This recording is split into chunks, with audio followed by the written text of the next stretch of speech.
Everyone, welcome back to the next video. In this video I will show you how to scroll to any section of your HTML page using anchor tag.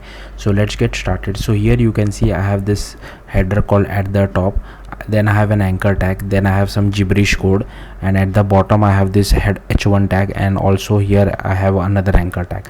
Now when I click on go to top anchor tag, it will automatically scroll to the top. If I click on go to bottom anchor tag, it will automatically scroll to the bottom, but you can scroll to any part of the page. So let's see how to do this. So all you will have to do is just create an h1 with id of top at the top, and then you to scroll at the top you will have to create an anchor tag href hashtag whatever the id you want to scroll to, and then the name. Similarly for bottom as well, I have just created an h1 with an id, and suppose if I want to scroll to the bottom, I will just create an anchor tag href hashtag id go to the bottom. So that's it. Thank you for watching. Bye.